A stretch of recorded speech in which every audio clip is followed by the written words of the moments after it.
All right, here we go. And we are live. Okay, welcome everyone. Thank you for joining. My name is Yanni, if you guys don't already know. I was a rising senior like you all last year. And basically what I wanted to do was create just a guide for the college admissions process for all of you, just to help you guys gain as much information as you can and get some tricks and some advice just to get yourself through it, because I know firsthand that it was one of the most stressful and time-consuming processes I've ever done in my life. So with that being said, let's get into the introduction. All right. So like I said, the college admissions process is one that continuously tends to be extremely stressful for all types of seniors. However, with the correct advice, guidance, and resources, I promise you it can most definitely be conquered. So basically in this guide, I'm going to help walk you all through the different ways that you could understand and prioritize your college applications and the specific ones you all choose to apply to. I'm also going to show you some various financial aid websites, scholarship websites, and grant websites, and different ones that you can actually apply to, because I know that the burden of paying for college is always one of the most important factors when people decide and where they want to go. With that, let's begin. So for the contents of this guide, we are basically going to start with undergraduate applications, and then we're going to move our way towards personal essay prompts. We're going to get to the things you'll need to apply with, specific deadlines and specific types of schools, an actual example of me showing you how to apply to a certain school, different types of decision results, a letter of continued interest, types of financial aid and applications, and then scholarships and how you can find them. All right, now let's start with the main undergraduate applications. So there are more than 2 applications that you could actually use to apply to the specific schools. I chose the common application and the coalition application because they are the 2 most prominent and popular ones that all students tend to use. The common application has over 800 schools that currently use it, with the numbers continuing to rise, and they keep adding them on. The coalition application has over 130, and they both have personal essays, so that's a really big factor when it comes to colleges and applying to them. They tend to really look at these and factor them into your application. The common application itself has a strict 650 word limit for the essay, and the coalition application is more flexible with about 500 to 550 words that you could apply to. But you could still go above that and even go as far as you want. It's just that they tend to say that that's the area that they want. Some differences with the common application and the coalition application are that the common application have only a limit of 20 schools that you could apply to at a certain time, while the coalition application doesn't have a limit. You could apply to more than 20 schools if you want. It just tends to be how many you actually can do in your amount of time during the application season. So I added some screenshots at the bottom here. We have the common applications, general layout of what it looks like on the left side, and then the coalition application on the right. As we look at the common app and the coalition app, we could see that they both are similar with certain aspects. So they both have a profile and personal information tab. You can see right here, right here. They have contact information, demographic information, citizenship, family, high school information, and then course grade work, 12th grade coursework, college coursework, which is usually when you're actually in the school. And then they have test scores, writing, additional tests. Those usually include SAT subject tests and AP or IB exams. And then right down here, you could see a fee waiver. Basically what this is it's really only for people who fall in the specific income levels. So if I think it's if your parents or your household's adjusted gross income is less than $60,000, you could apply and be eligible for a common app fee waiver or a college application fee waiver. And what that does is it lets you to apply for these schools without paying the charge, which is usually $75 to $80. Some other things that you might notice are the writing section right here in the common application. Basically, like I said, that's the personal essay. On the right side, for some reason, the coalition application screenshot that I took didn't have a writing section, but it does have the personal essay. That's where you choose one of the prompts and you start writing to the best of your ability what you really want to say about that certain prompt.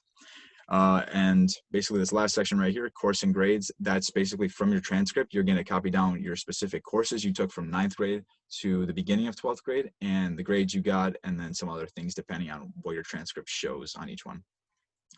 Now we go to the next slide. We're going to see the personal essay prompts. We have the 2019 to 2020 common application ones and the 2016 to 2018 ones, but they're already the same. They usually keep the same ones every year, and I already checked each website and they are the same. So these are current and up to date. Some similarities you'll see are that most these prompts are very similar in the fact that they want you to talk about yourself and your kind of story. No matter what the prompt is, they want you to be true, and they want you to really show off yourself so the college could see who you are. Because remember, the college sees that you have your grades, your test scores, your transcripts, and your GPA and all that stuff, but they want to see you write about yourself, and they tend to factor this in a really good amount when they're evaluating you. So I'm not going to go over all of them, but some of the main ones are: first prompt is where you talk about your story. A lot of students tend to choose this one. It's a very popular one. The second one is you talk about a failure, a setback, or a challenge and how you overcame it, what it taught you. That's the one that I actually chose for my common application.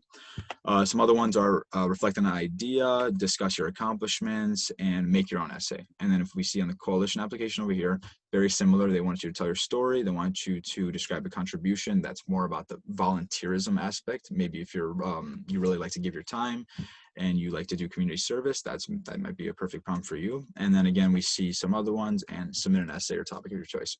So they really just want you to show yourself off and show who you are as a person and as an applicant. All right. So big slide, the things you'll need to apply. This one's extremely important. Obviously, we're going to start off with the application itself. You find this either by going on the Common or Coalition app, going to college search, searching the school you want and adding that to your list. And then you'll go to your college list and you'll see all the information you need to apply. Your high school transcript, as I said, this is all your grades, all your collected GPA, your cumulative, and sometimes has your test scores depending on if you took them or not. Colleges are very specific in that they want the transcript right when you apply, and then they also want a mid-year transcript when you're halfway through your year, because what they do is they evaluate if you continued to work hard or if you tended to slack off. Maybe you already got into college, and because of that, you think that you're done and you don't have to work so hard. And the thing is, I really want to tell you that you don't want to slack off at any point in your high school, especially in your senior year, especially towards the end of it. And it's harder, obviously, because you guys are going to be virtual and you're going to be remote most likely.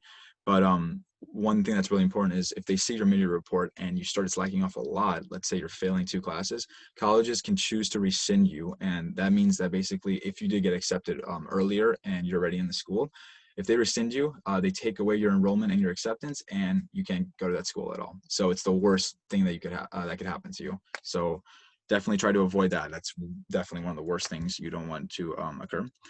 Test scores. So I don't know how this will work this year for you guys, because you will most likely be, like I said, doing remote. I don't know if they're going to be in person. Maybe they'll be online. Regardless, a lot of colleges will most likely require the ACT or SAT. There are going to be a lot of more test optional schools, especially this year. Ones off the top of my head, I know University of Chicago on the south side. DePaul University does not require test scores. Wesleyan in Connecticut. Northwestern just stated that for the class of 2021, you guys will not need to send test scores. They'll evaluate you without that. And there's some other schools, Ohio State and Ohio, Grinnell, Middlebury, and then some other liberal arts schools. But I'm sure the list will continue to go on. So just, watch that as the months continue. Like I said before, AP and IB exams are pretty prominent. A lot of schools like to see those. They're not necessary. They're never required. But if you did take some, or if you're going to take some, or just previously got your scores, definitely send them to your colleges regardless of what you got. They like to see that you actually worked hard and took a hard course load. And then SAT subject exams are specific topics that you could take. So they usually tests in either biology, chemistry, American history, maybe a math course. And what those do is they're out of 800, and usually colleges sometimes look at that to, especially the competitive ones, they look at that to kind of complement your ACT or SAT scores if you took those two. But like I said, I don't know for sure how that works this year. So you guys would just want to continue to watch that and see how it goes into September and October. Supplemental essays, these are very important. These are along with your common application essay that you have from the common application or the coalition application. Colleges usually require their own. It could be between 1 to 3 essays per school, but not all schools require it. And I know off the top of my head, DePaul doesn't require an essay, and I think that's one of the main ones that I know, but that's just showing that most schools do. So, for example, Loyola has an essay, Illinois Wesleyan has an essay, University of Chicago has 2 essays, Northwestern has an essay that's optional. So that's another school for Northwestern. You don't have to write the essay. And then there's a lot of other ones. Most other schools have them. And yeah, those are a big crucial part. Usually these essays, they're not the same as the personal essay. Personal essays to you. That's why it's called a personal one. It's about your life and how your story impacted the way the person you are today, the applicant you are. The supplemental essays are usually why you want to come to their school, what your major is, and how it'll impact your career, and then what maybe you could contribute to the community at that specific school. So they're usually kind of this, school focused. All right, letters of recommendation. This is another thing that's going to be interesting because usually people tend to go up to their teachers when they're in their senior year to ask them for it. It's the best way, in my opinion, to do it because you're face to face with them. But yeah, you guys can probably just email your junior year teachers and ask for maybe one or two.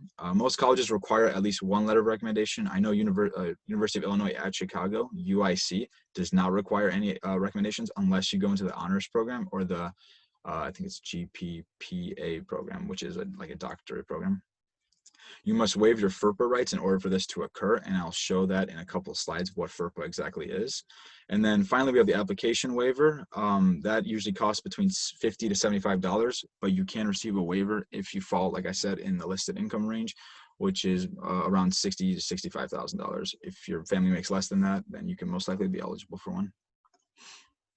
All right, deadlines, huge thing. A lot of people get confused about these. So early action, EA, I put a star next to that because I believe this is a very important and easy way to get started. It's a non-binding admissions process where students can apply early and get their decisions early. I utilized this to the max with all my applications that I could, all the ones that allowed me to. I definitely applied early. It's the easiest. You get your results back in like December most of the time, sometimes January, and you know that you already have a school ready. We also have restrictive early action, that's REA. The best example for this would be Harvard University, one of the most competitive schools in the world. It's a non-binding admissions process where students can apply early, but if they do get accepted, the school itself can determine if you could still apply. But the thing with restrictive early action is that the people who do it, they know that if they get in, they're most likely going because it's a school like Harvard, which has great financial aid and great programs in general. So that's what happens with that. And that's kind of rare on the site. You don't see that everywhere. Early decision 1 and 2. This is very important to understand because I actually didn't understand this at all, and I almost did it without thinking, and it would have cost a lot. So it's a binding admissions process where students make a commitment with the schools they are applying to, or the school that if they get in, they will definitely enroll.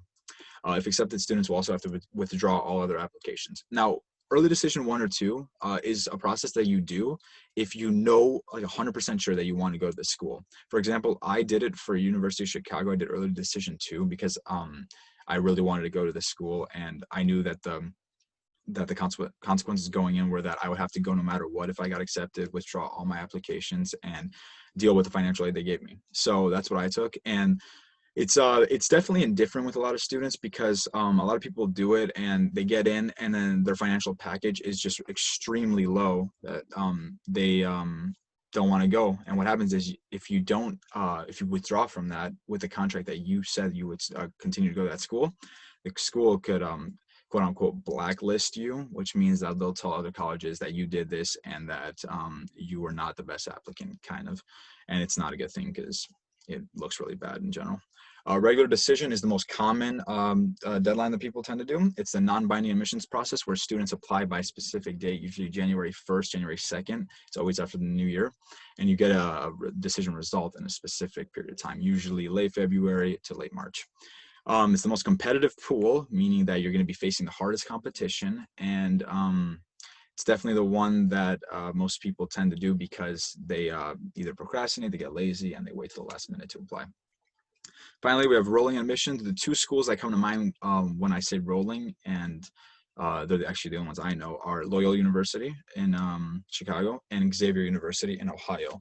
It's a non-binding admissions process where there is no specific deadline and students can apply throughout the year and the colleges will evaluate you and give you a result back whenever they can earliest.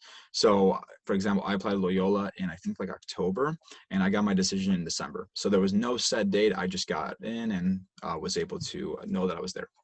I started early action because, and some other ones, because I said in most of these cases, besides early decision, students confirm their enrollment by May 1st, meaning you have until May 1st, that's called decision day, to decide what school you want to go in and give your deposit. All right. Types of schools, another big part that a lot of people do not know. So I have a nice graph that I took from the internet right here. Right here we have safety school, which is green, like I tagged here. We have yellow, or sorry, we have a match school, which is the yellow, like here, and then we have a reach school, which is the red. So safety school, like it sounds, is your safety. It's your one that you're most confident you get into. You can see here the graph shows 75% to 100%. That's usually the acceptance rate of these schools. So schools that have those acceptance rates are the ones that that will most likely accept you. And I tend to say apply to at least 2 of these, because I believe that you always want to have at least 2 in your back pocket. If you don't get into the other schools that you thought you would, you could still go to those. Next we have match school. This is the one that you're really trying to get to, because you know that, like, as an applicant, this is a perfect fit for you. It matches exactly what's on your application, and you have a really good chance, and you think that you will get in. It could also be quite competitive. A good example of match schools are DePaul, Illinois Wesleyan, Lake Forest College in where's that? Lake Forest, and then some other ones would also be University of Illinois at Urbana and the University of Illinois at Chicago. Those are all good examples of Illinois schools that are match schools. I say apply to 2 to 3 of these, just because these are the ones that you're really trying to go for, and it's always good to have at least a couple. Finally, a reach school is the one that's the toughest in competition and has the lowest acceptance rate. As you can see, 0 to 25% is a very, very, very low acceptance rate to get into. Harvard, Stanford, Dartmouth, all the Ivy Leagues are examples. University of Chicago right here. University of Michigan, Ann Arbor has, I think, an acceptance rate of 25, so it definitely is a reach school. And yeah, all the competitive schools, tend to be reach schools, but I'd still say apply to at least 1 or 2 of these, because, you never know. You might write the best essay for the school and you might kill it and get in. The college admissions process is so random. And honestly, that's kind of the best part about it. You never know that you might get into a top school. You never know. All right. So this is applying to a college. I have a specific example where I attached a link to show you all how to apply to school. I'm going to go to my Common App. This is the one I used last year. I was able to log in again. And so basically this is the layout as I showed. Dashboard, we have here, I attached 1 school, University of Chicago. So basically in your dashboard, you see that you could add your term and admissions plan. It shows if your application is done or still in progress, and you're writing supplementals. You go to college search, like I said, and then you could search the school. So like I did, University of Chicago, and it's right check mark, but I would click the add sign and then it sends it right here. And here it is. So applying the school, we have the basic contact information here. We have the deadlines that they have specific to their school. Not all schools are like this. Some schools don't have early action or early decision 2.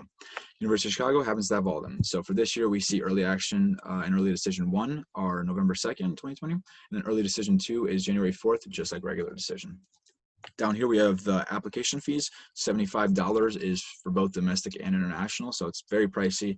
Like I said, with the waiver, you could maybe get rid of all that and just not have to pay anything. Down here, we could see they require the personal essay that I was talking about and 2 writing supplementals.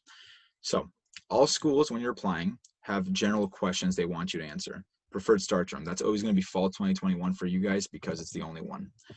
Preferred admissions plan, this is where you got to choose what you really want to do. So if it's early action, that's great, because you got to apply early and the competition isn't as intense. Same thing with early decision 1 and 2.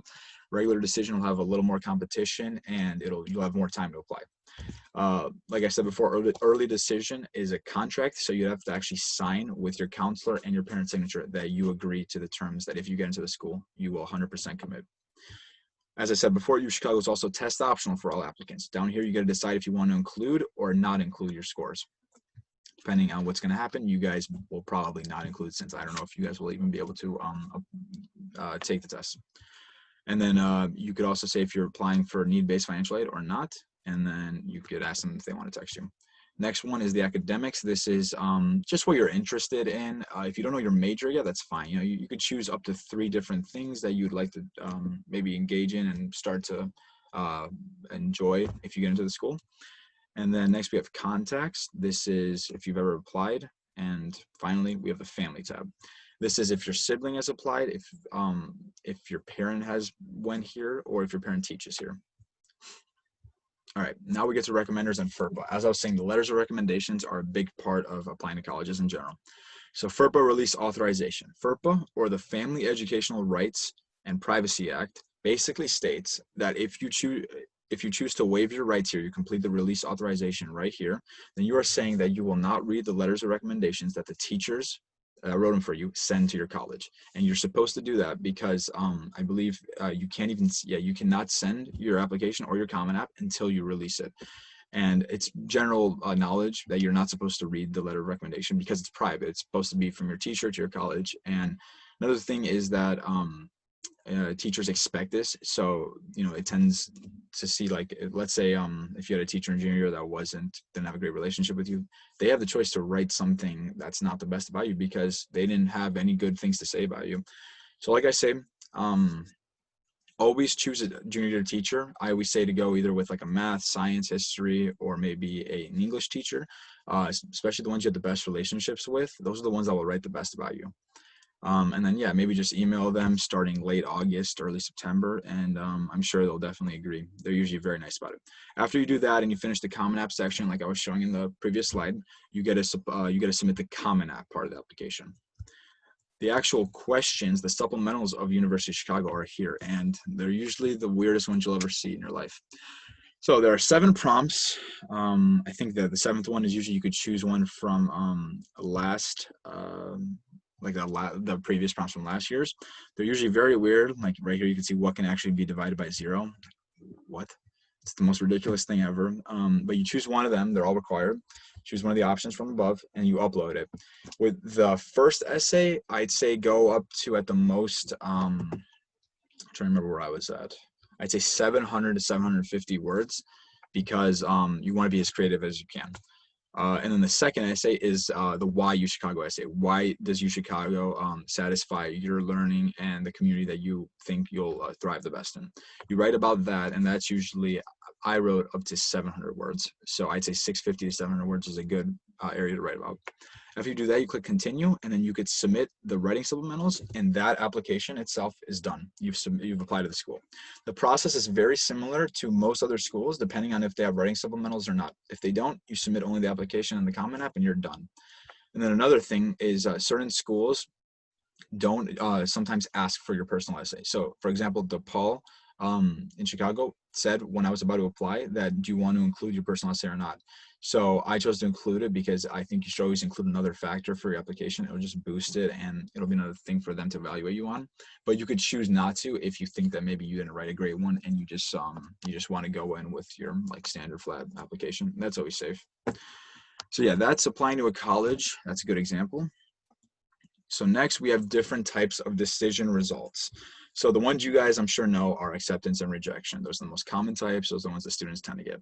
Acceptance is straightforward. It's you get into the school and you can enroll. A rejection is the result of the school not admitting you at all. And this is sadly the most popular and prominent choice that tends to occur.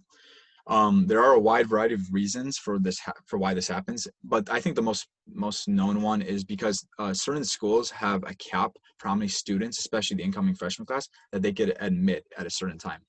So they can't admit every single person that applies, obviously. So that's one of the biggest reasons they tend to favor the applications that might be the strongest and meet their requirements for scores and certain GPAs and stuff like that. So don't always, if you get rejected, don't think that it's because your application wasn't great. It's really just because of the reason that they have a certain gap to fill and they can't go past it. Now, the 2 less known ones are deferral and waitlist, especially deferral. So a deferral is a lesser known decision result. As I said, it tends to occur with the earlier submissions, early action, early decision 1 or 2. So a deferral is basically where a college doesn't decide on a result for you at the moment and instead moves you to regular decision, a more competitive pool to reevaluate you. It's not a rejection, it's not an acceptance, so it's just kind of a weird gray space that you're in where you have to kind of wait again for them to give you another result. Similarly, a waitlist is very like the same thing. get your application, they kind of like what they see, but they don't make a concrete decision on you right now because they have a bunch of other applicants that are maybe like ahead of you. So they put you on a specific list where you're along with other people. And what they do is they wait until after May and June, where people that got into the school decline their offer to go, and then they take you off that list to fill up those spots. So I say waitlists always have a higher chance of getting people on the waitlist always have a higher chance of getting into that school than on a deferral, because you have that specific kind of area where you could have a chance of getting off that list on like a deferral. In general, for both deferrals and waitlists, the best thing you could do is follow up with a letter of continued interest. So a letter of continued interest is a letter that helps your admissions officer or the admissions office, whoever's reading your application or sent that result, it tells them about your most recent accomplishments since you applied, as well as a reason why you should still be considered and hopefully accepted into their school. These letters play a super vital role in getting accepted to the school, and the best part about them is that people who tend to get deferred or put on a wait list don't engage in these letters, so the competition is way less intense, and you guys have a better chance of hopefully making your application stand out more than the other students on those lists. So some key things you want to include in your letter, I always say to have more admiration for the school than you ever had, especially on your application. You want to talk about how this school is still maybe #1 for you, especially if you really want to follow up with it. You also want to talk about even more recent accomplishments after you applied, like I said before, and then one unique and special key push. And I wrote a letter right here I'm going to show you guys, and I'm going to show where I did each of those things in it. So I got deferred from the University of Chicago. I did early action, and then that's where I got deferred. Then I moved my application to early decision 2. I really wanted to go. Right here, as you can see, I blocked out certain names of people, my admissions officer and some professors I could talk to, because confidentiality, I just didn't want to have it in here. So basically, I'm going to read through really quick. So I said, "Dear blank, my admissions officer, I want to thank you for allowing me the chance to be considered for the early decision 2 round. Although I was initially disappointed in the deferral, it has not changed my belief that the University of Chicago is the perfect school for me." Right there is my continued admiration for the school. I'm saying that this is the #1 school for me. That's they want to hear that, because they're showing like, oh wow, this kid still cares about the school, that he's willing to do all this. While I understand you received many other outstanding applications, I want to take a moment to underline some of the key factors that I believe set me apart from other students. So as a recipient of the blank award granted to the science fair project with the best use of water, I feel prepared to tackle UChicago's intense biological sciences program. What I do there is I match something of my interest, something that I want a specific award, to the school's specific program, to show that I want to continue to do these things if I get accepted. As the current class secretary, I have helped improve the senior class's morale and spirit, and am ready to bring my problem-solving skills to the University of Chicago. I believe my leadership in helping pack seeds for children in the Congo truly embodies UChicago's motto to let knowledge grow from more to more, and so be human life enriched. As doing so, provided food to millions of people. What I did there is something similar. I took the motto that they have on their seal, their official Latin motto, translated it to English, or found it on their website, and I showed that my volunteerism abides with it, and that really shows that they, you went above and beyond, and you went out to seek their information about their school. They like to see that as well. This part is about a campus visit. In my campus visit to UChicago, I was able to fully immerse myself within an intellectually enriching and engaging atmosphere. UChicago's main quad in particular gave me the opportunity to see how intimate and tightly knit its community truly is. It was an amazing experience that showed me all the different opportunities UChicago has to offer, and further solidified my definition of a second home. Right there, I basically just, I went total sweat mode. But what I did was I stated that in my campus visit, by going to the school, I was able to physically see what I loved so much about it, and how I was able to become attached to its specific atmosphere. And they love to see that you went out to seek the school and actually go on tours and stuff like that. All right, this last paragraph is my unique push and key that I was talking about. Following my visit, I've stayed in touch with Professor Blank in the pediatrics department and Professor Blank in the biological sciences department. In conversing with both Professor Blank and Professor Blank, I realized that my love and appreciation for UChicago has increased all the more, as I've never met professors who are so eager to communicate with a prospective student. So what I did was I went out and I sought some research on UChicago's website, things that I thought were interesting in the pediatrics and biological sciences department. I found research from professors, and I emailed them about questions that I had and certain things I wanted to clear up. And I did this to about 14 different professors. Only 2 of them responded. but it was better than nothing. And that's the biggest thing. You want to keep trying and trying just to hopefully get someone. And it was awesome. I was able to talk to them on the phone about their research, what kind of what schools they went to, and how they have specific opportunities for undergrads right now.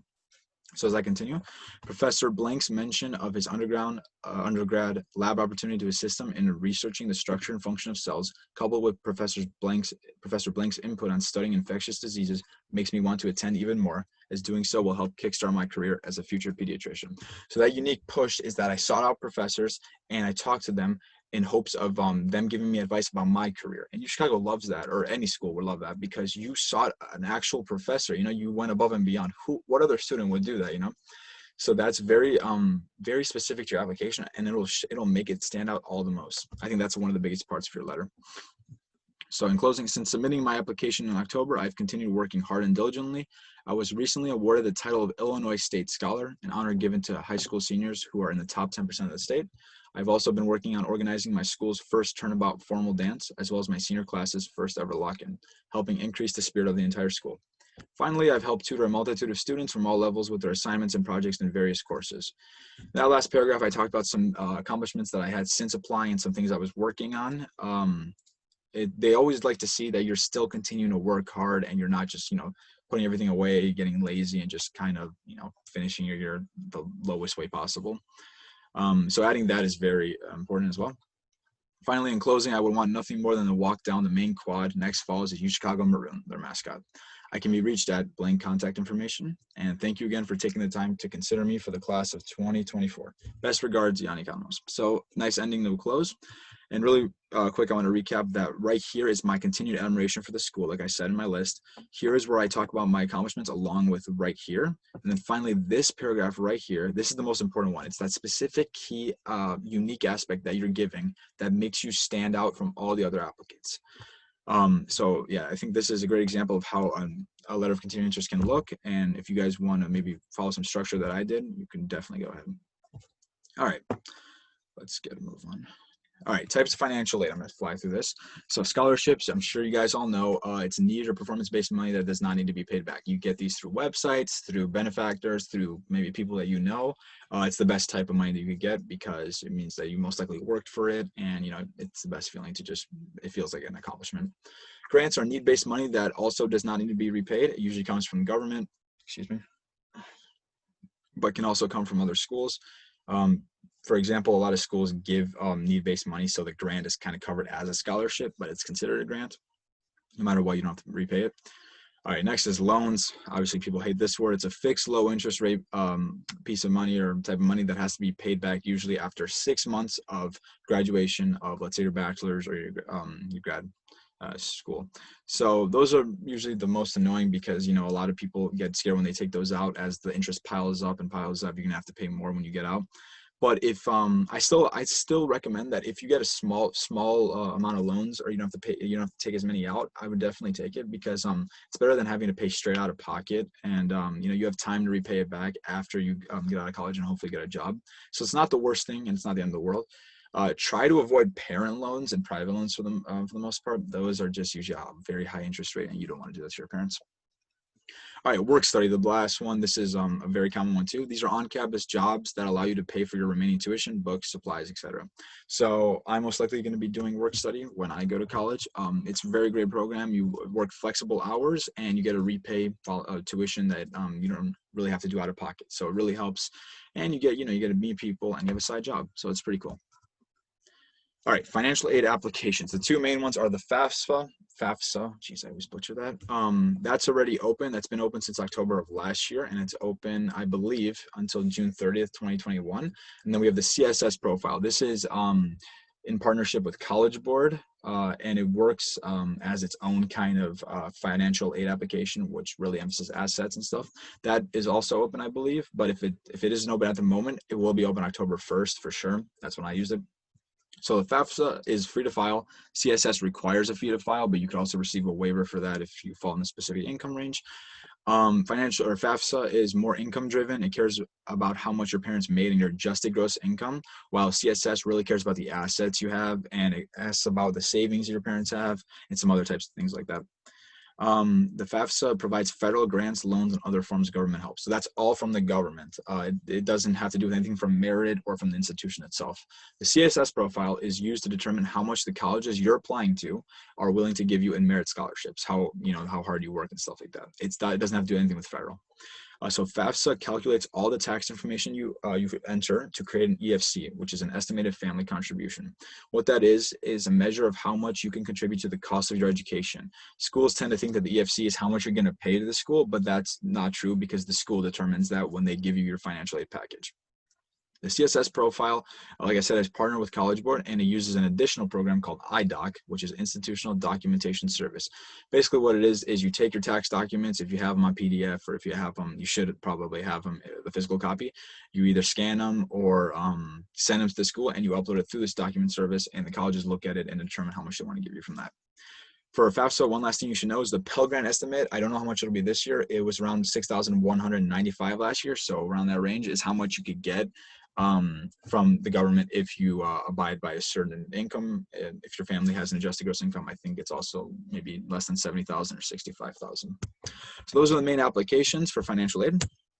And now we could get into scholarships. So the main ones that I use, these are all websites, were all of these on the side. I'd used a lot more too, but these were the most helpful ones, the most prominent ones I used.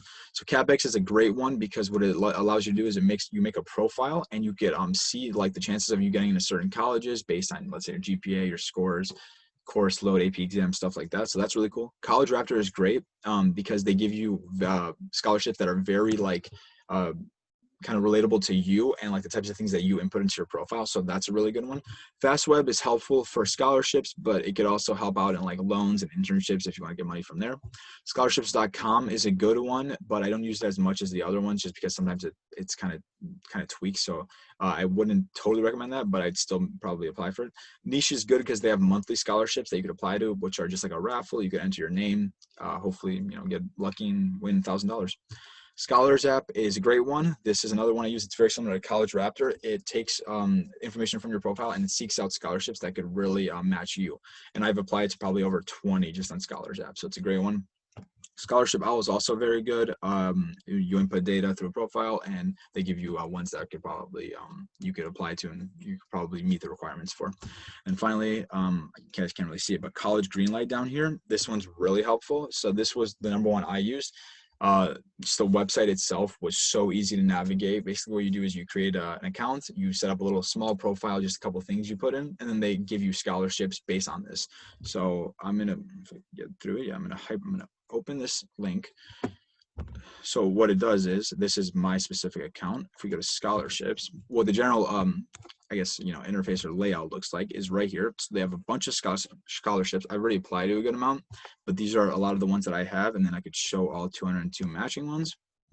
So you could see all these different scholarships I could apply to.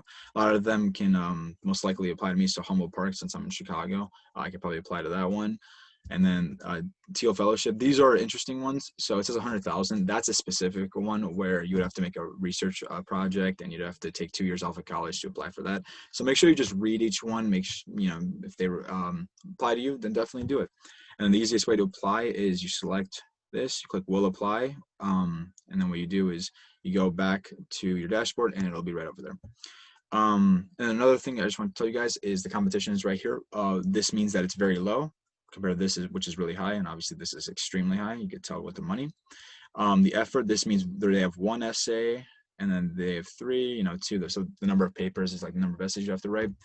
And then one other thing is what tends to happen is as the money increases, the competition tends to increase too, and or the amount of effort tends to increase. But one thing I really want to say is that a lot of people tend to shy away from either scholarships or applications that have a ton of essays. They could have 3 essays, but like, you don't even have to be a great writer to write a good essay. You just have to talk about yourself and something that you really care about. Those are what the prompts are usually about, and anyone can really do that. And you never know what could happen. You could end up winning a bunch of money. So I always say to like go into them as much, apply to them as many as you can, and try your best. All right. So those are the websites. Some popular scholarships to apply for a lot of you guys, since I believe almost all you are from Illinois. Jack Kent Cook is a very good one. You could receive up to $40,000 a year, which is an insane amount that could pay for probably more than half of your tuition, room, and board. It's very competitive. I applied for it. I got rejected. But I know a lot of people that were able to get into the next stages. So I also did, my application wasn't that great because I applied for it last minute like an idiot. But that's a very good scholarship. And I have attached a link right here for all these schools. I've attached a link, so I'll have it in the description when I upload this video, and then you guys can click on it yourselves. Another very popular and amazing program is QuestBridge, the National College Match, which just opened, I think, today or yesterday. It's a program that matches hundreds, actually even I think over 1,000 kids to their dream schools, full ride. They have over 42 college partners. 2 of them are in Illinois, University of Chicago, Northwestern. I myself actually applied through QuestBridge, and I didn't get matched, but I was able to get into Northwestern through a regular decision. So I'm considered a QuestBridge scholar, and I'm super thankful for this program. It's tough because when you're applying to schools on the outside and they're not even with QuestBridge, you have to apply if you become a finalist for the program, you have to apply and rank 12 schools. So it's definitely going to be a lot of applications and a lot of stress, and it's due. I think the first round is due September 29th. Second round is going to be due November 1st when you have to apply to the schools by early action. And then another big one is Comcast Leaders and Achievers Scholarship. This is an awesome one. I applied to this one. I know a ton of people from my school and all around other schools that got this scholarship. It's an easy $2,500. And, you just talk about yourself, talk about some of the community work you did. And it's awesome. You get to be on TV, and it's awesome. It's a great scholarship. I think everyone should apply for that. Next one's only for CPS students. It's called the Venture Scholarship. You could receive up to $10,000 a year, depending on your EFC with FAFSA, or I'm going to assume your income, how much your parents made. I applied to this. I didn't get it, but I do know someone that got into the final round and is getting good money from them. So that's a really good program for a lot of CPS students. And finally, this one's kind of a long shot. It's a tough one to get, but Foot Locker Scholarship is a great one to apply to. You could receive $20,000, a one-time payment for a scholarship. They choose 20 people from the United States who are, I guess, resemble the best student athletes that there are. So you really have to have super high academics and, I guess, a very good status in your sport. But that's a great scholarship to apply to. All right. And final tips and advice. So we're on the last page. All right. So basically what I really want to say is start the process as early as you can, especially now with the pandemic and this year being so awkward and weird. You don't know what's going to happen. You really want to get a head start because you want to be ahead of the game with all the things that are going to happen, because when senior year starts, it's going to be super hard. A lot of people thought that, like, I personally thought junior year was the most stressful until I started senior year and I started to apply and have to do a bunch of homework on the side. It was very hard. So, if you start mid to late August, you get starting your common application, you finish the common app, and, you can just wait for the colleges to start, releasing the applications. It's going to be a lot easier. Get to know your counselor, via Zoom or whichever way you communicate with them. Email, they're the best help for sending your transcripts, for helping you with financial aid applications, for scholarships. I definitely would emphasize this the most. Attend virtual remote campus tours when they become, I think a lot of them are already becoming public. You can see a bunch of them, because I don't know if you're actually able to attend physical ones now. You might be able to, but your best friend is the virtual ones. Take each application one step at a time, write confidently, and as I said, do not shy away from applications that might have more essays, because in the end, you're probably going to be able to have a less amount of competition with those specific applications, since I know tons of people who will not want to do that. And that's always the best thing. When you're able to apply to something because other people didn't want to, you have such a high chance of getting in. Also be confident with entrance exams and other tests, and retake if you can. This is obviously applying to if you guys will take the entrance exams. Like I said, I don't know for sure. If they do become maybe online or virtual, then you guys are good. Apply to as many scholarships as possible. Any extra money is extremely helpful. I applied to 70 scholarships and they're still counting. I didn't get a lot of them. I'm still waiting on a lot of results, but I can't stress this enough. I will never regret applying to any of them, because I don't care how long they took. They saved me a bunch of money, and you never know what happens until you take that shot. So that's the best part. Manage your time wisely, watch deadlines, as I said, attend virtual college interviews. So I attended over 8 of them throughout my high school senior year. I was able to build communication skills, social skills, and it was great. If you guys have any questions about the interview after, you could ask. And then finally, appeal for financial aid packages if you aren't given a fair amount. I started this. What this means is when you appeal, this usually happens when colleges are very, not unfair, but they determine your package in a very kind of like bad way, where you got like a very low amount and you still have to pay like, let's say $30,000 for the remaining tuition, room and board. So that's ridiculous. So what you do is you appeal, you send a letter to the financial aid office and you say, I've had circumstances that have changed, or there's no way we could pay this. And they tend to throw on more money, and it's super helpful. A lot of my friends have gotten this to work. So it's definitely a good way to get more money. Finally, believe in yourself, work your butt off to the best of your ability, and you guys will kill it. And then over here, I just got the credits. And yeah, that's basically my presentation.